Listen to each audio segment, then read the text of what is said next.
Hi friends, Friday vlog தான்.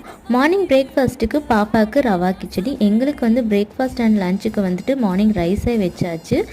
கீரை வந்து நம்ம பருப்பில் போட்டு செய்கிறத விட தனியாக கடையல் மாதிரி செய்யும்போது அது ரொம்ப டேஸ்ட்டு வந்து சூப்பராகவே இருக்கும். எனக்கு தனியாக கடையலாக செஞ்சால் ரொம்பவே பிடிக்கும். ஸோ சிறுகீரை தான் நான் வாங்கிட்டு வந்திருந்தேன். நைட்டே க்ளீன் பண்ணி வச்சனால மார்னிங் வந்து கொஞ்சம் ஈஸியாகவே நான் ரெடி பண்ணிக்கிட்டேங்க.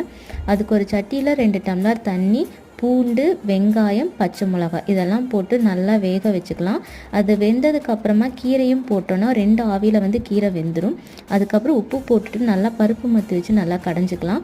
இந்த மாதிரி ஒரு 10 சின்ன வெங்காயம் எடுத்துக்கலாம். நல்லா நஞ்சிட்டு அந்த கீரையில் போட்டு ஒரு கடைஞ்சிட்டு அதோட தேங்காய் மிக்ஸ் பண்ணி சாப்பிட்டோம் அப்படின்னா ரொம்ப டேஸ்ட்டாக இருக்கும். நல்லா சுட சுட சாப்பாட்டுக்கு இந்த மாதிரி வச்சு சாப்பிட்டோன்னா ரொம்ப டேஸ்ட்டாக இருக்கும். ஒரு டைம் ட்ரை பண்ணி பாருங்கள். உங்களுக்கு வந்து இது ரெசிப்பியாக வேணும் அப்படின்னா கண்டிப்பாக கேளுங்க. நான் தனியாக ஒரு வீடியோவில் போடுறேன். இந்த vlog பிடிச்சிருந்தா லைக் பண்ணிக்கோங்க.